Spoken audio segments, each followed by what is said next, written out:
To him later. What do we need to do? Get a picture of. Hi. Hi. It's a new day. New day. New morning. We are at the grottos. I don't remember the name of it, but it's caves built into the mountain with lots and lots of different Buddhas, and they're cool Buddhas because they're a mixture of Indian and Chinese, and I think one more kind styles. There's a lot of caves. We just said we didn't bring the book, so we don't know which one we're supposed to go in. But Wong is with us now. Yeah. So we're gonna go take a picture of Wong now in front of the caves, and we'll talk to you later when we're inside and it's not so windy. Bye. So what'd you just say? Hey. Really cool. So this is actually very, very cool. It's a World Heritage Site, and there are 20 caves that are open to the public where the Buddhas are carved inside the cave. And they're humongous. I mean, they have actually huge Buddhas, like not just one, but many, many huge Buddhas. And then lots and lots of caves with intricate carvings. So some of the carvings have just like in Hindu art, that there's just multiple deities all over clustered in one little area. Same thing here. So you have like little Bodhisattvas stacked on each other. And it's very, very interesting. This place is about 1,500 years old. Now, no one knows about this place? I don't know, it just seems like it's not one of the top 10 things you must see when you're in China, but it's just... Yeah, it's not really in the top 50 list in any, like, Lonely Planet guide but or it's anything. outstanding. It's really cool. There's a lot of people here. It's 9 o'clock in the morning, and there's a hell of a lot of people here. It's a nice pagoda building down there that covers a giant Buddha that you can walk around. Seems to be the only one that you can actually get in and walk all the way around. That's why there's a big, huge group of people in there. We just saw, what, 10 through 19 or something like that? Right. We're now going to go see 1 through 6 on the other side. All right, here we go. All right, this one doesn't have too many people, so I'll show you this one. This is a cave. I think the Chinese word is shukou.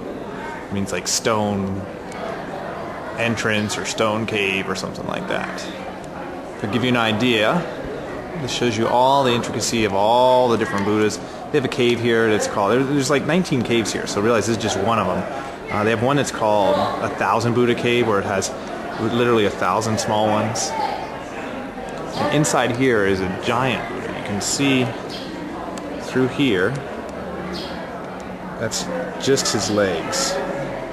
And I can't really give you scale, but if we come down, you still can't see his head. Oh well. We'll go find one and you can see the head, but it's really cool because this is all the cave and then transfers to outside where all the people are walking around. Cool, eh? Yeah, so here we are, actually in one of the caves. What's interesting about this one, oh, this guy's big. What's interesting about this one is you can actually walk in. It's quite cool inside. Here's Wong taking a look. Oh. Tour guide over here. I'll tell you a story in a minute. Let's take a look, see how these guys look. This is from 520 AD. These guys have existed. It's quite crazy if you think about it. You hear her say Pusa. Pusa means Buddha. Here's Rebecca taking pictures. Looks like you can climb up in here. I don't know what that is. I think we're going to take a look at that in a second. I like this guy. This is really good because you can get really close. What we notice is all the holes. So we have a question about whether the holes were like used for sticks to actually bring them in here and bring them and carry them, or did they actually carve these out of the niches? Some of the parts look like they actually were just carved straight out of the stone, but then how is every cave the same? It's interesting. So we're going to see if we can walk around. There's a guy coming from the other direction there where he walked around. Oh, she's telling us to look at the other side. So, well, apparently all the Buddhas have to have a hole to look out. So that's interesting too.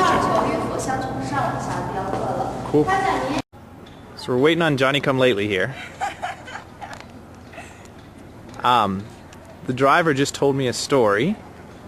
The The reason they don't have windows, it looks like that they all have windows. It looks like they have 2 stories, like over here. We just saw that big Buddha, but inside you saw it looked like he had a window. It's not actually a window. It's actually where they started. It was the first door, or the first entrance into it, to build the head and the body and the upper part, because they didn't know, they knew how tall it would be, but they didn't know how low it would be. So if you started at the bottom, they could go through the top of the mountain.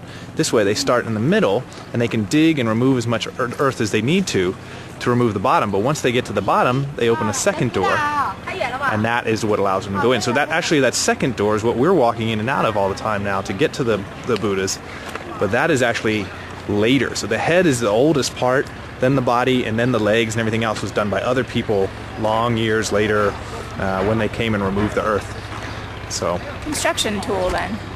it's a construction tool to have a second door. Yeah, it's now, we were thinking it's because the Buddha had to look outside or had to have a window or had to be able to see to the west or something, but nope, it's just a construction tool. It's just why it was constructed like that. Cool, eh?